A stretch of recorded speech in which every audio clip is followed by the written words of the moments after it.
नमस्कार दोस्तों। आज मैं एक लड्डू की रेसिपी लेके आई हूँ जो बड़ी ही आसानी से बन करके तैयार हो जाते हैं और जो इसमें सामग्री इस्तेमाल होती है वो सभी अक्सर घर में मौजूद रहती है। और वैसे भी आजकल श्राद्ध पक्ष चल रहा है, तो मैंने बचपन से अपने मायके से लेकर के ससुराल में यही देखा है कि घर में तैयार भोजन को ही भोग लगाया जाता है और वही सभी को सर्व किया जाता है। तो बस आज मैं उसी श्रृंखला में बनाने जा रही हूँ गेहूं के आटे और बेसन से लड्डू। तो आइए चलिए मेरे साथ देखते हैं इन आटा बेसन के लड्डू को हम कैसे तैयार करते हैं। लड्डू बनाने के लिए ये 3 कटोरी गेहूं के आटे को मैंने छान कर ले लिया है, जिससे हम रोटी बनाते हैं। साथ में 1 कटोरी मैंने बेसन लिया है, यानी कि ये टोटल 4 कटोरी हो गया है। अब इन लड्डुओं को हम देसी घी में बनाकर तैयार करेंगे, क्योंकि ये लड्डू शुद्ध घी में ही अच्छे बन करके तैयार होते हैं। वैसे तो 4 कटोरी हमने आटा और बेसन लिया है, तो उसका आधा 2 कटोरी घी ही इस्तेमाल होता है, लेकिन भूनते वक्त बताऊंगी मैं कि घी कितना हमें डालना चाहिए, क्योंकि कई बार घी थोड़ा ज़्यादा लगता है और कई बार घी थोड़ा कम इस्तेमाल होता है। ये आटे और बेसन की क्वालिटी पे डिपेंड करता है। ये मैंने तगार लिया है, जिसे करारा भी कहते हैं, यानी कि मोटा बूरा। ये मैंने 4 कटोरी लिया है। आप इसे थोड़ा ज़्यादा भी डाल सकते हैं और थोड़ा कम भी कर सकते हैं। आप लड्डू बनाने के लिए नाप के लिए कोई 1 कटोरी सेट कर लीजिए, बस उसी से नाप करके सभी सामग्री का इस्तेमाल कीजिए। हमारे लड्डू बड़े ही परफेक्ट बन करके तैयार होंगे। लड्डुओं में नटी और क्रंची टेक्सचर देने के लिए ये मैंने 2-2 टेबल स्पून काजू और बादाम को छोटा छोटा काट करके ले लिया है। साथ में मैंने 2 टेबल स्पून गोंद लिया है, लेकिन ध्यान रहे गोंद को हमें अच्छी तरह से धूप में सुखा करके ही इस्तेमाल करना है। लेकिन गोंद को मैं अलग से फ्राई नहीं करूँगी। इसका इस्तेमाल मैं कैसे करूँगी, इसके लिए आप वीडियो के अंत तक बने रहिएगा। काजू, बादाम और गोंद के बिना भी हम लड्डू बना सकते हैं। जो 3 कटोरी गेहूं का आटा हमने छान के रखा था, उसे कढ़ाई में डाल लीजिए। साथ में जो 1 कटोरी बेसन लिया है, उसे भी छान लीजिए। ऐसा करने से बेसन में कोई इम्प्योरिटी होगी या कोई गांठ होगी, वो अलग हो जाएगी और हमारे लड्डू बड़े अच्छे बन करके तैयार होंगे।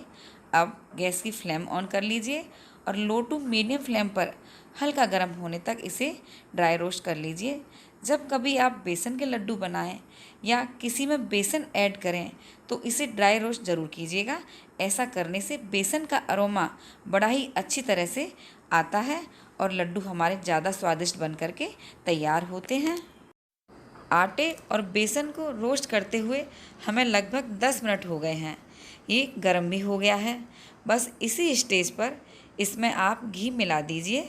देखिए, मैंने इसमें लगभग 2 कटोरी घी डाल दिया है और अब इसे धीमी फ्लेम पर लगातार चलाते हुए भूनूंगी। जब मुझे लगेगा कि घी कम है, तो मैं इसमें और घी ऐड करूंगी और दिखाऊंगी मैं कितना घी इसमें ऐड कर रही हूँ और क्यों कर रही हूँ।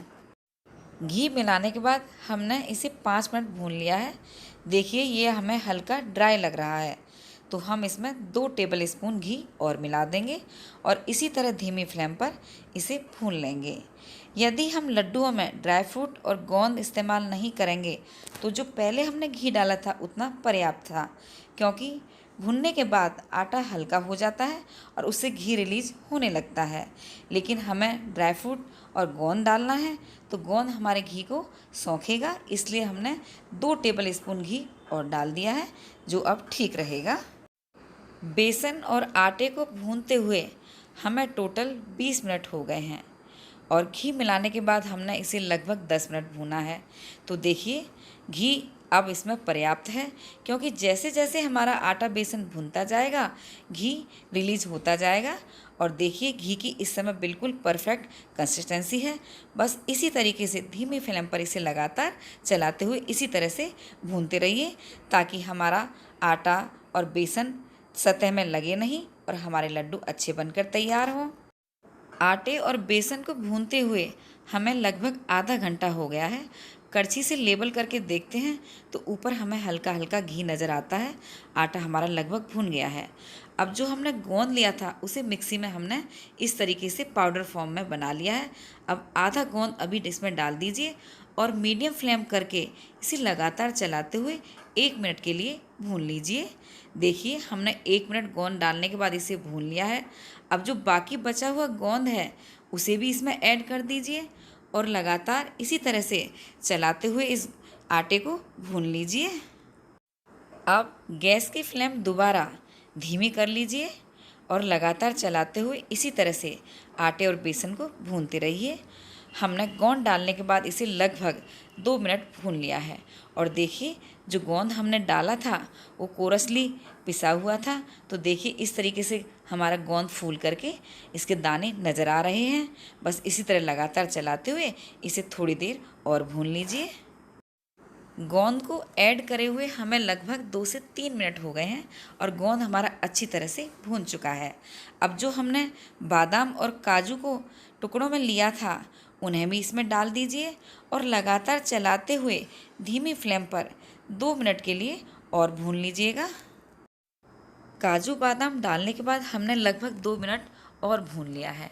कड़छी से लेबल करके देखिए, घी ऊपर लेयर नज़र आ रही है, साइड से भी घी नज़र आ रहा है। इसका मतलब हमारा परफेक्ट भून करके तैयार हुआ है। हमने इसे टोटल 35 मिनट भूना है और ये अच्छी तरह से भून करके तैयार हुआ है। अब गैस की फ्लेम बंद कर दीजिए और इसे इसी तरह 1 मिनट और चलाइए क्योंकि हमारी कढ़ाई अभी गर्म है। भूनने के बाद देखिए मैं आपको इसका टेक्सचर दिखाती हूँ। देखिए कितना दानेदार भुन करके तैयार हुआ है, जबकि हमारा बेसन भी बारीक था और रोटियों का आटा जो नॉर्मल होता है वैसा ही था। हमने इसकी भुनाई परफेक्ट करी है और 1 घंटे बाद देखिए हमारा मिश्रण ठंडा हो गया है। हाथ हम लगा पा रहे हैं, एकदम ठंडा है। बस इसी स्टेज पर जो हमने करारा लिया था उसे छान करके इसमें डाल दीजिए और अच्छी तरह से इसे मिला लीजिए। देखिए कड़छी से अच्छी तरह से नहीं मिलाया जाता तो हम इसे हाथ से मिला करके परफेक्टली तैयार करेंगे।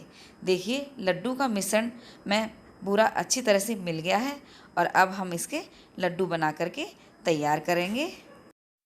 हमने अच्छी तरह से मसल के इस मिश्रण को तैयार किया है।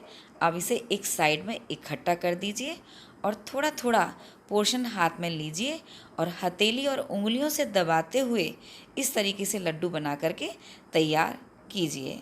देखिए हल्का हल्का इसे प्रेस करते जाइए और लड्डू बनाते जाइए और लड्डू को एकदम स्मूथ टेक्सचर देने के लिए अब इसे हथेली के बीच में इस तरह से हिलाइए।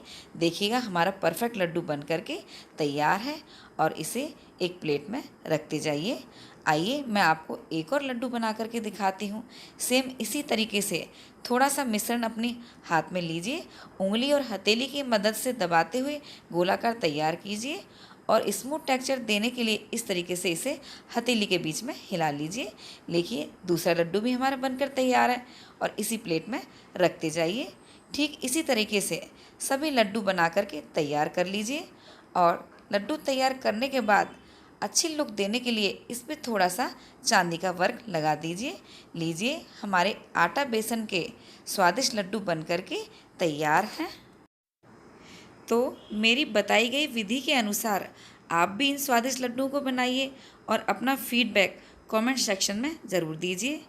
और भी अनेक स्वादिष्ट मिठाई बनाने के लिए आप मेरे चैनल पर मिठाई की प्लेलिस्ट को ज़रूर विजिट कीजिए। रेसिपी से संबंधित किसी भी जानकारी के लिए आप मुझे इंस्टाग्राम पर फॉलो कर सकते हैं। मेरी इंस्टा आईडी मेरे चैनल के अबाउट सेक्शन में मिल जाएगी। यदि आपको मेरी रेसिपीज़ अच्छी लगती हैं तो प्लीज़ लाइक, कमेंट, शेयर और सब्सक्राइब ज़रूर कीजिए और हाँ बेल प्रेस भी कर दीजिएगा ताकि मेरी आने वाली सभी नई रेसिपीज़ के नोटिफिकेशंस आपको सबसे पहले मिले। धन्यवाद।